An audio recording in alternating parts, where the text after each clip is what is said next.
Welcome back to Boiler Wild. My name is Eric Johnson, and on this podcast, I talk about boiler industry topics as well as personal development. WILD is an acronym. That's part of the name, Boiler Wild. WILD is an acronym and stands for work hard, invest in yourself, lead others, and develop yourself into a person of excellence. I'm a big believer that how we carry ourselves as a human and how we develop ourselves personally affects our career. And if we are able to stay with something, stay consistent, and continually grow, that you can make leaps and bounds advances in your career. Today, I want to talk about a case study or a investigation, let's say. I wouldn't say it's a case study. This is a document that the Minnesota Department of Labor and Industry produced. This document, I posted on LinkedIn.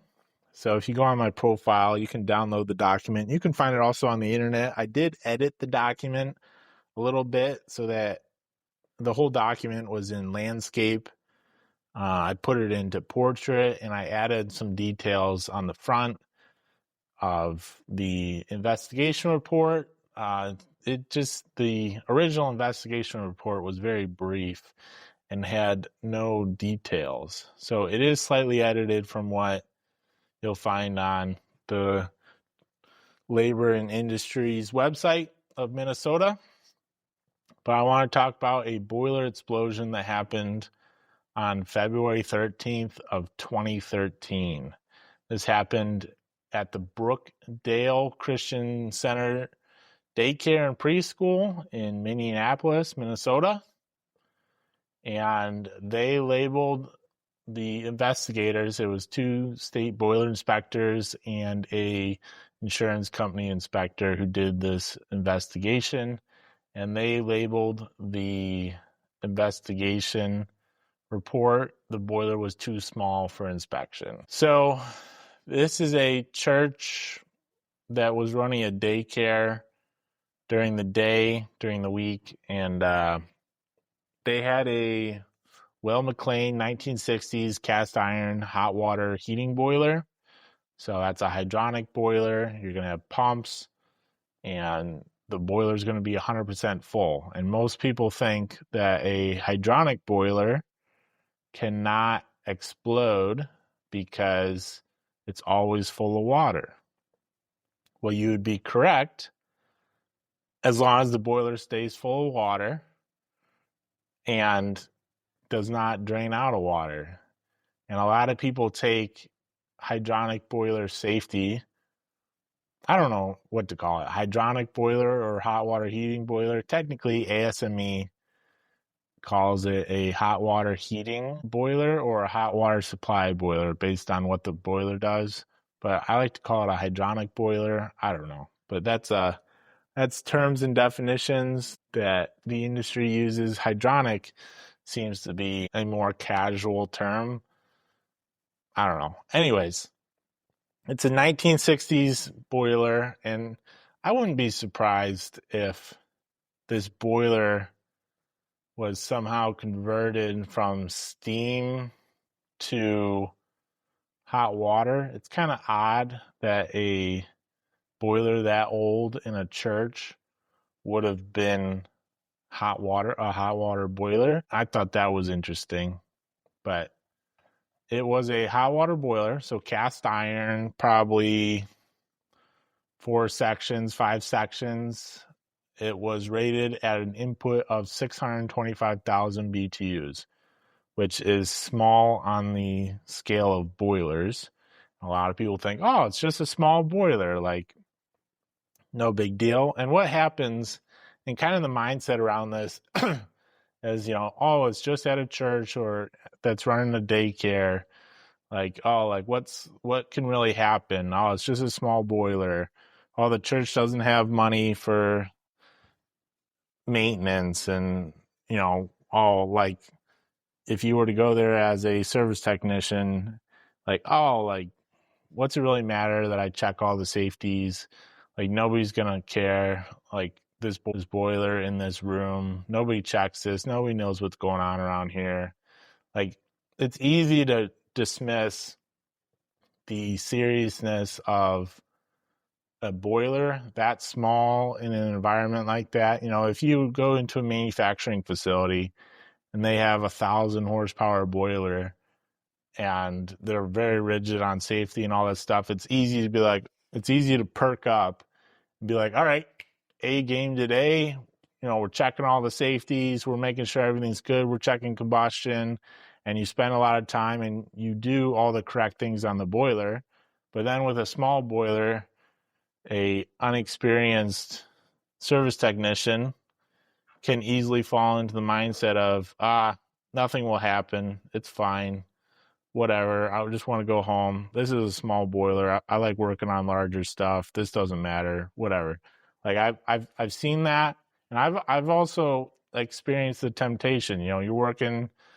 Churches are not known to have unlimited funds, and a lot of times the boiler needs to be replaced 10 years ago, and you're working on it, but you still have to treat the boiler like any other boiler, make sure all the safeties are working, make sure everything is correct, make sure combustion and gas pressures are correct.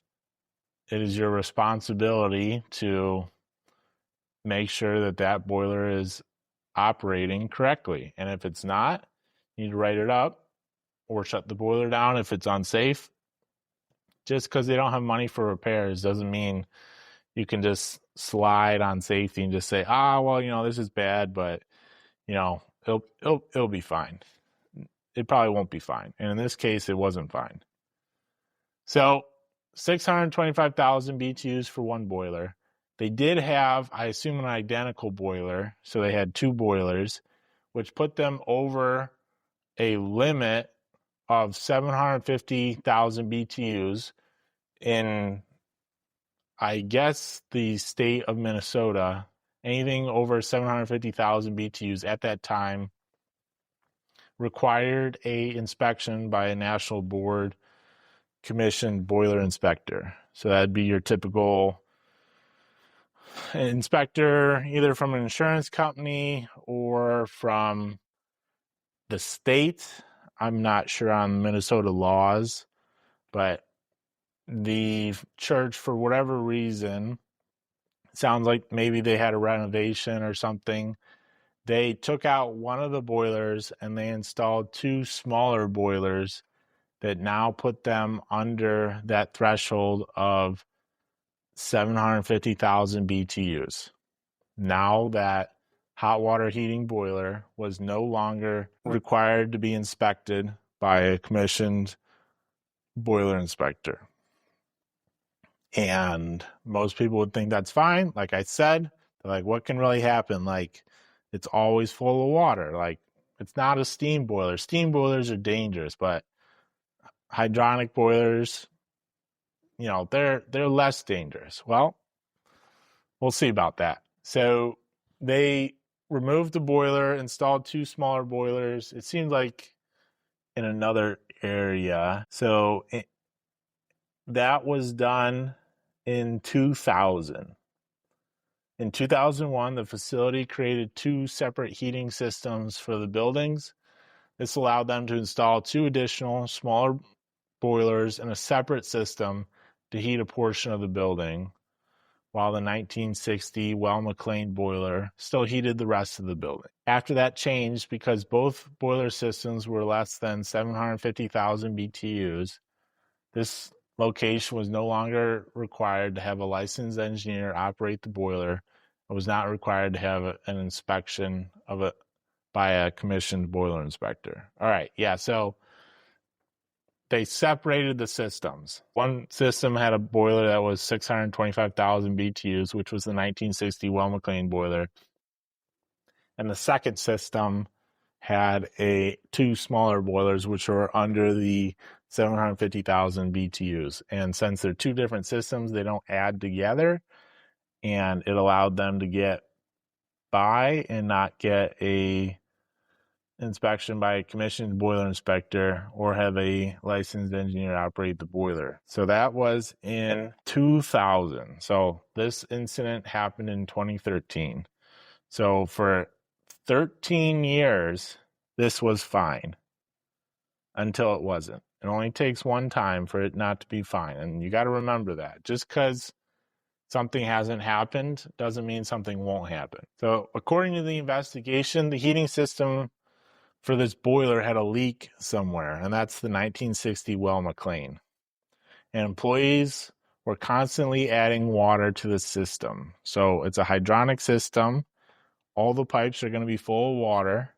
You're going to have circulators that move the water around, and you should theoretically have zero air in the system. However, if you have a leak, that leak will constantly remove water from the system. So you either have to induce air into the system or you have to add more makeup water. So one of the maintenance personnel believed he had fixed the leak, so he isolated the makeup water to the boiler.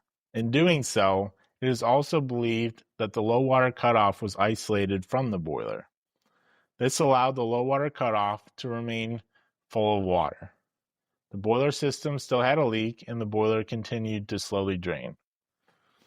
So what I think happened here, and I'm not exactly sure how isolating the low water or how isolating the makeup water would have isolated the low water cutoff from the boiler, but I assume they had one of those, I think it's McDonald Miller, but it's one of those combo water feeders that was a low water cutoff and the makeup water. I forget what model number it is. McDonald Miller is probably one of the most confusing model number series manufacturers out there. They all these different numbers and everything looks kind of the same, but somehow the low water cutoff was isolated from the boiler, which allowed the low water cutoff to remain full of water. So the boiler is going to keep running even though the low water cutoff is full. And we are leaking water out of the system. So now we're going to be putting air back into the system. Yet the boiler doesn't know that. Boilers are dumb. Boilers have no idea what's going on. Safety controls are dumb.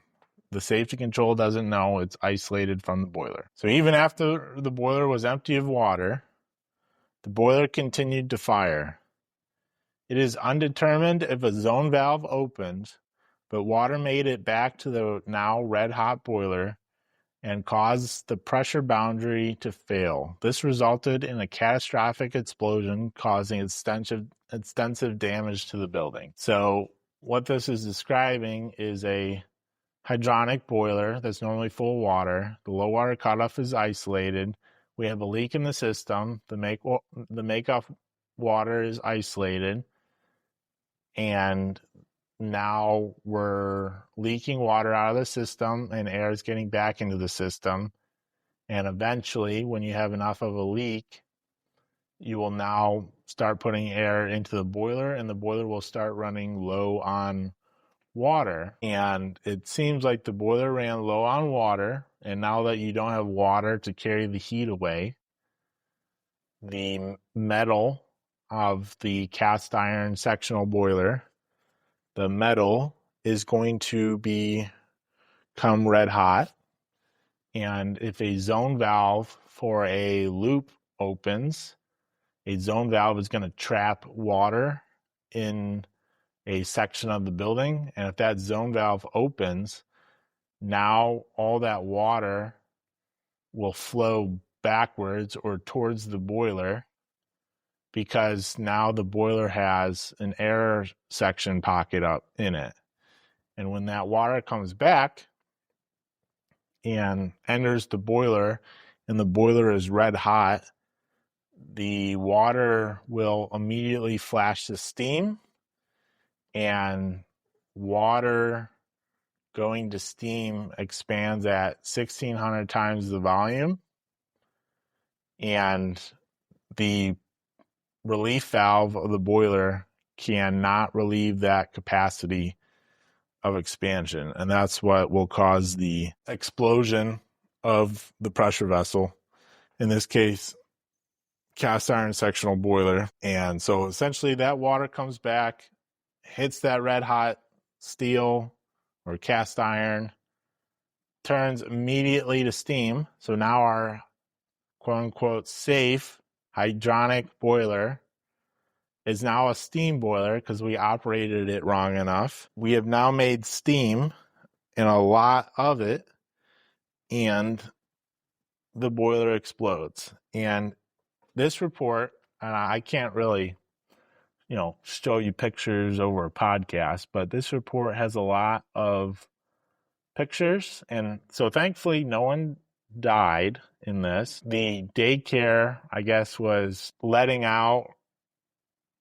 And if this had happened 15 minutes earlier, it's probably somebody could have died, but all the kids were on the other side of the building.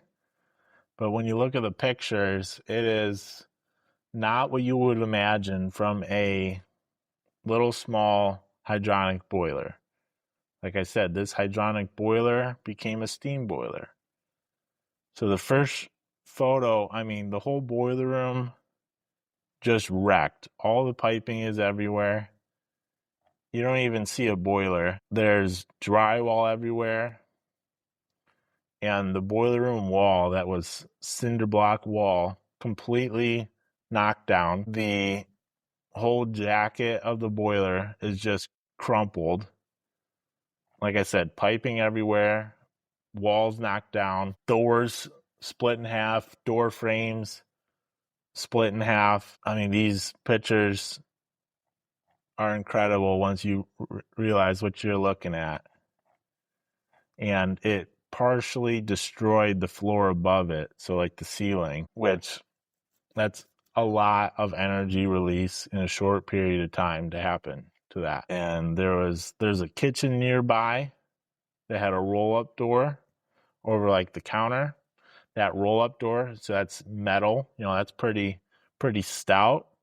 It just folded that up like a sheet. And one of the last photos is a diagram, and it shows where walls were destroyed. 1, 2, 3, 4, 5, 6, 7, 8, 9, 10, like 10 walls and windows were destroyed.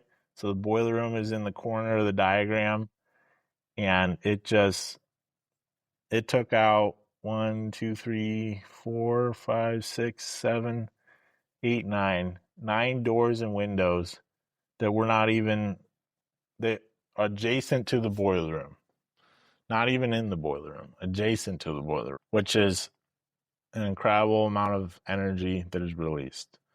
So what is the moral of the story from this? 1, there's no such thing as a safe boiler. Safe boilers are when you determine the boiler's safe. Just because a boiler is small doesn't mean it's safe and nothing can happen. 2, just because a boiler is a hot water heating boiler or a hydronic boiler doesn't mean it can't explode. A hot water boiler, if operated wrong enough, becomes a steam boiler. And in this case, that's exactly what this one did. It became a steam boiler and it exploded. 3rd, you need to make sure that you are always acting serious no matter the size of the boiler. So if you have a small boiler at a church or a school and you don't feel like it's worth your time to check it, or you're feeling off, or just checking safety controls today, nothing matters, of course everything works. You're under the assumption everything works. You should be under the assumption that everything does not work. Anytime you check safety controls on a boiler, or you're in a boiler room looking at a boiler, you need to be under the assumption that there is a problem and your employer or the customer is putting you to the test. And I like to think of it as like a hidden camera TV show. You know how they hide those cameras in the cars and then they send the cars into an auto mechanic shop and they say, hey, something's wrong with my car. And then they test the auto mechanic. Kind of the same way here. If you enter a boiler room and you constantly have the mindset of, I have a camera crew filming me and I need to do my best to make sure that this boiler is correct and I'm doing my due diligence, you will always do the right thing. You will always make sure all the safeties work. If you pencil whip a safety report, you are putting yourself up to so much liability, and you might as well just say that you didn't do it, because lying on a sheet and saying you checked all those safety controls when you didn't is just bad news for everybody. And just because you haven't been caught doing it or you've gotten away with doing it 999 times, it only takes once to kill people for you to get caught up in litigation, for you to go to jail. Like there's real safety concerns and consequences from accidents, especially when people start dying. When people start dying, now the company can't brush it under the rug. You start getting a bunch of lawyers and investigation government bodies involved. People want blood. People want to blame people. And if you were the last person there and filled out a safety report that said, yep, the boiler's safe, and they can prove that you did not do your job and you lied on the report or whatever reason, that's on you. And nobody can really protect you at that point. How are you going to say, oh yeah, I lied on my report, I was tired that day and I wanted to go home, or I wasn't feeling it, or I rushed through and no big deal. Well, you killed 2 people, so you know tell them that's a no big deal. And now the customer has to pay, at this rate, shoot, boiler explosion, I mean, you got $500,000 of probably damage, no matter what size the boiler is, at least at minimum. And a lot of times that's covered by insurance, but now your insurance rates go up and all this other not fun stuff. And this is exactly why an incident like this is exactly why the ASME CSD1 standard was made. The ASME CSD1 standard applies to boilers that are less than 12.5 million BTUs per hour. And a boiler like this that is 625,000 BTUs per hour is required to at least have an annual check. So even though the state of Minnesota did not require a commissioned boiler inspector to inspect it, and it's probably, since it was a hot water boiler, it probably wasn't once a year. A lot of states will do every 2, 3, or 4 years on a hot water boiler. But remember, they made the change in 2000. So we went 13 years. So we easily could have had a couple of inspections by a boiler inspector in that time. It wasn't like they made the change and then 6 months later, the boiler blew up.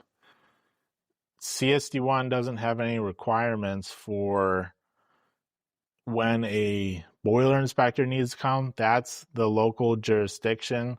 Now, I'm unsure. I didn't look up the state laws on when a boiler inspector needs to show up. I'm unsure if this law has changed that a boiler system under 625,000 BTUs doesn't need to be inspected. But if Minnesota adopted the CSD1 standard, and I'm unsure if they have or have not. I believe they have, but if Minnesota adopted the CSD1 standard, a qualified individual, which is a person that has the proper training to work on boilers, which is basically a boiler service technician, if a qualified individual would have to come at least annually to check the boiler and fill out a safety report. And you don't have to fill out a CSD1 report. You can fill out your own safety report.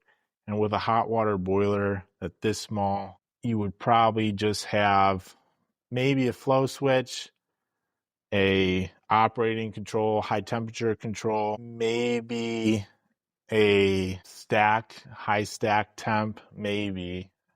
I don't think you would have on a boiler that's old that you're not going to have gas pressure switches. And then, obviously make sure the circulator is working for the boiler and make sure that the relief valve is working. So very, very, very easy to make sure that all the safety and limit controls on the boiler are working. You would want to look at the low water cutoff. I think I forgot to mention the low water cutoff. You would only have one low water cutoff since it is a hot water heating boiler. But somehow the investigation said the low water cutoff can be isolated from the boiler, which shouldn't be allowed. I don't know how that would have happened. There's only one picture of the original boiler, and they didn't get into it in the investigation, and the picture is kind of dark. So I had no idea how low water cutoff that's properly installed would have been isolated. Sometimes you can put valves in between the low water cutoff and the boiler on a hot water boiler so that you can test it, but those valves have to be locked in the open position, and only certain jurisdictions allow that. I doubt that is what happened on this boiler, but I don't know. That's just speculation.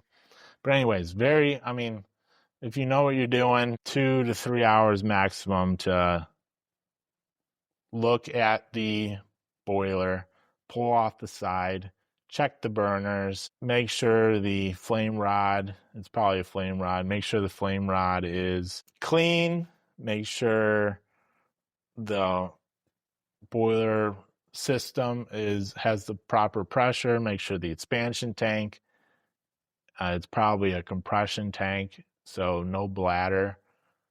So compression tank with a sight glass, make sure that is filled a quarter to halfway, make sure that you have the proper pressure in the system, and then fire the boiler, make sure your gas pressure is correct, make sure combustion is correct, that you don't have impingement on the jacket of the boiler.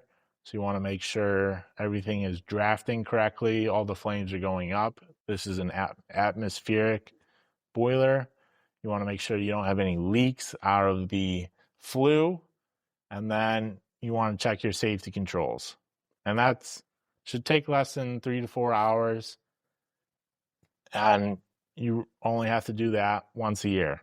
But doing that would prevent an accident, or can help prevent. Nothing is 100% foolproof when preventing an accident. But where they went wrong is they had church employees, which typically don't know anything about a boiler, or if they do, they think they know more than what they do.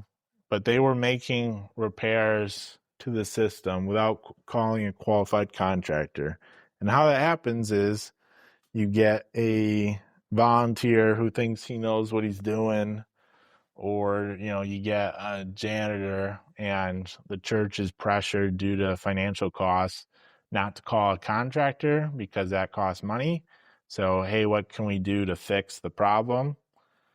And you end up with somebody who doesn't know what they're doing, making repairs and doing things that ended up causing a boiler explosion. So even though it costs money, even if you have budget constraints, it is still worth it to call a qualified contractor, to send out a qualified individual to look at your boiler system. And if you are that qualified individual, don't assume that other people around you, especially at a church, are knowledgeable. Just assume that that is a boiler in the boiler room is the giant piece of steel that makes that clinking and clattering sound, and that's all that they know about it. Like, stuff that is basic and easy for you needs to be explained and clear in writing for anybody else. And once you start understanding that, like even like makeup water for a hot water boiler, a lot of times people will shut it off to the system so that it doesn't keep feeding the system and you don't rot out the system, and because nobody's checking for the leaks. So a lot of people shut it off. But for a church system, and if the church is manually shutting off the water or having leaks and not 100% sure that they're fixing the leaks, you're going to want to operate on the side of caution and always have that makeup water on. Yeah, you may rot out the system, but it's a 1960 Well McLean boiler, and unless they're ready to spend a bunch of money, there's not much you can do unless you make sure that the system is leak-free. But making sure a system is leak-free, putting a water meter on the makeup system, tracking the water, finding pipes underground or in the sub-basement of a church. Like, there's a lot that goes into that beyond, let's just shut off the makeup water because we think there's no leaks. So that's just something to think about. Like I said, this investigation report, it's a very simple report, but the pictures are worth it. There's probably 10 solid pictures in this. The investigation report, it's on my LinkedIn. Look me up, Eric Johnson. If you're not on LinkedIn, get on LinkedIn. It is my number one business tool. It's opened so many doors for me. You should be on it, even if you're not looking for a new job. LinkedIn is not about looking for a job. Number one, I learned from LinkedIn and all the people on there. But number two, it never hurts to know more people. If you don't want to go on LinkedIn, this report is also found on the Minnesota Department of Labor and Industry website. You can search it up, search "the boiler was too small for inspection, Minnesota boiler explosion." It'll come up. There's a couple news stories on it. It happened February 26, 2013. And yeah, this is a great teaching tool. Even though it happened over 10 years ago, we should be thankful that we don't have reports like this coming out every year. That just says how much we've advanced in boiler safety. If you're unaware, back in the 1900s, late 1800s, anytime boilers started to get popular, we were killing so many people. We were having boiler explosions every single day just due to the unregulated nature of boilers, not knowing how, metallurgy really works, and not the process of welding wasn't really around, so we were riveting everything. Riveting is strong, but there's some weaknesses to it, and we were essentially figuring it out. Now with ASME and all the standards, we have the national board. Now that we have all those codes and standards, we are doing a pretty good job of boiler safety, and most times, I would say, in recent history, if a boiler explodes or there's an incident, it's always going to be human error or human negligence. But that's just something to think about the next time you are at that job that you think the boiler is beneath you, too small for your expertise. You like working on big stuff. This small 625,000 BTU boiler basically leveled a couple walls, doors in the first floor of a church. So keep that in mind, stay safe and stay wild.